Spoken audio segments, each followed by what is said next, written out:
السلام علیکم ورحمۃ اللہ وبرکاتہ۔ الحمد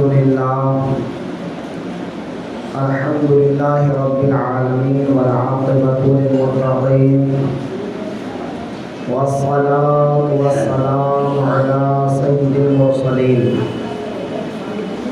وعلی آلہ واصحابہ اجمعین، اما بعد فاعوذ باللہ من الشیطان الرجیم، بسم اللہ الرحمن الرحیم۔ قل لا اسألکم علیہ اجرا الا المودۃ فی القربى۔ صدق اللہ المولانا العظیم وصدق رسولہ النبی الامین المتین الکریم، ونحن على ذلك لمن الشاهدين والشاكرين والحمد لله رب العالمين۔ قرآن عظیم کی جس آیت کریمہ کی تلاوت کا شرف حاصل کیا، اس کی روشنی میں کچھ دیر گفتگو کرنے سے قابل آقائے دو جہاں سرور کون مقام انہی سے انس و جان، ارواحنا فدا حضرت محمد مصطفیٰ صلی اللہ علیہ وآلہ وسلم کی بارگاہ میں انتہائی عقیدت و محبت کے ساتھ درود پاک کا نذرانہ پیش کریں۔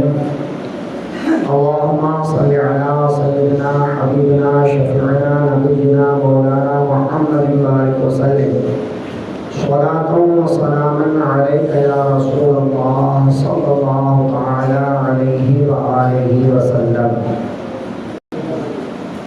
نہ مسجد میں نہ بیت اللہ کی دیواروں کے سائے میں، نہ مسجد میں نہ بیت اللہ کی دیواروں کے سائے میں نماز عشق ادا ہوتی ہے تلواروں کے سائے میں۔ عزیزان محترم، ہم اور آپ سید الشہداء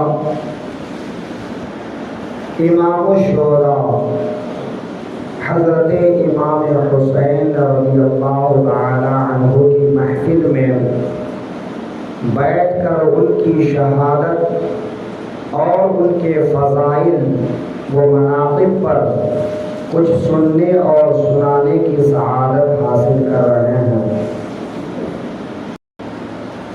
آقائے دو عالم صلی اللہ علیہ وسلم ارشاد فرماتے ہیں کہ میری سنت کو بدلنے والا شخص پہلا شخص بنو امیہ کا ہوگا اور وہ اس کا نام یزید ہوگا۔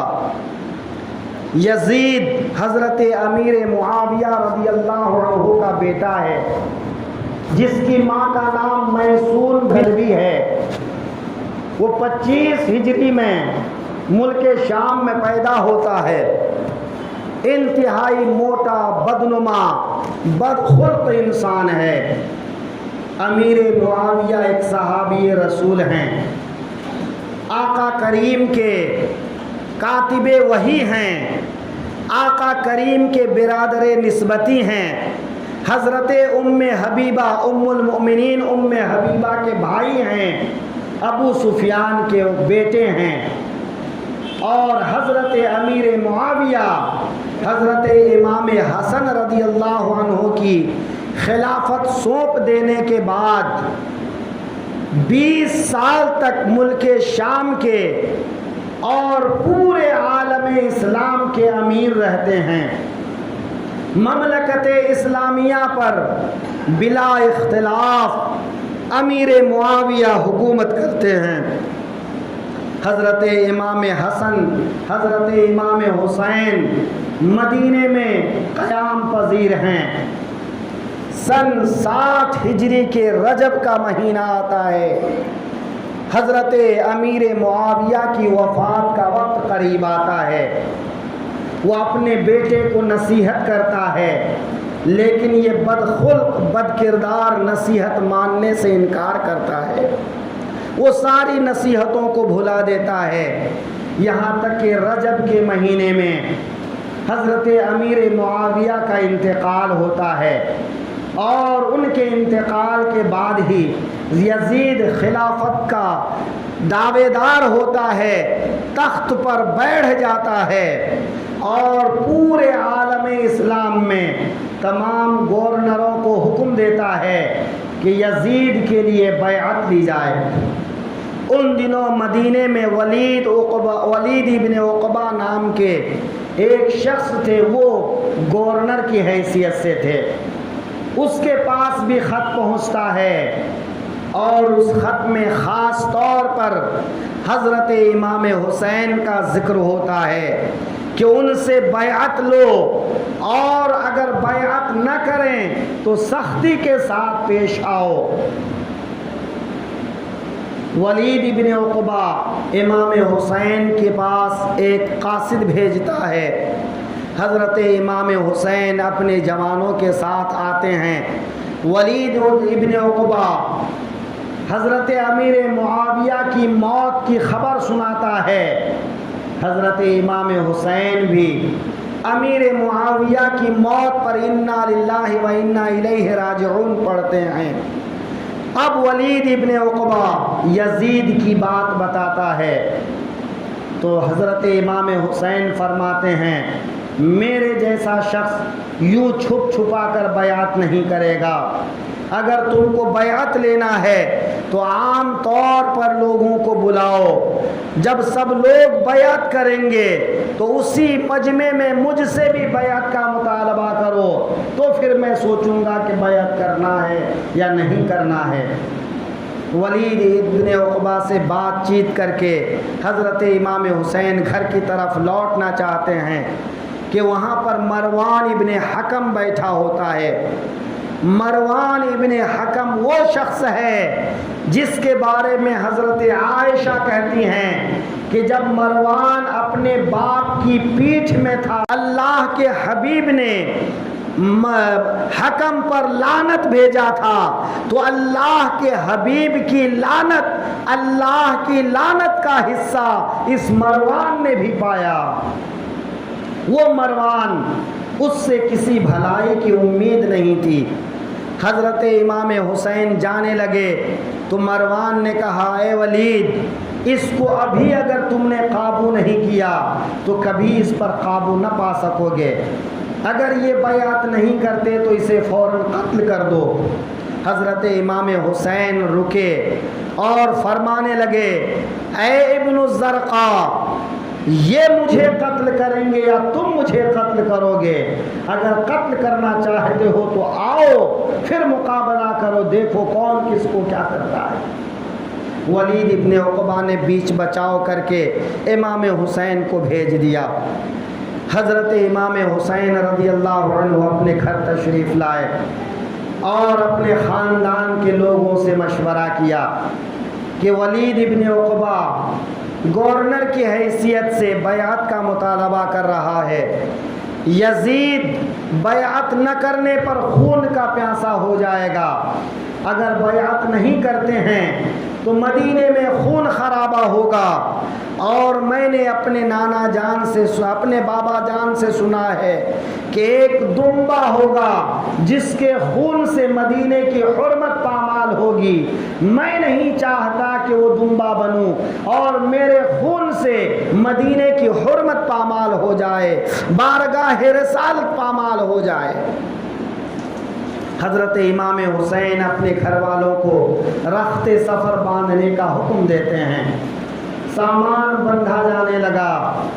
حضرت امام حسین رضی اللہ عنہ آقا کریم کی بارگاہ میں آخری سلام عرض کرنے جاتے ہیں، یا رسول اللہ، آپ کو معلوم ہے کہ مدینہ مجھے سب سے زیادہ عزیز ہے، آپ کا مدفن جس شہر میں آپ آرام فرماتے ہیں وہ شہر مجھے سب سے زیادہ پسند ہیں، لیکن اے نانا جان، اب لوگ خون کے پیاسے ہو گئے ہیں، اب مدینے میں رہنا میرا مشکل ہو گیا ہے، اے میرے جان، نانا جان، آپ سے جدا ہونا میرے لیے مشکل ہے، اے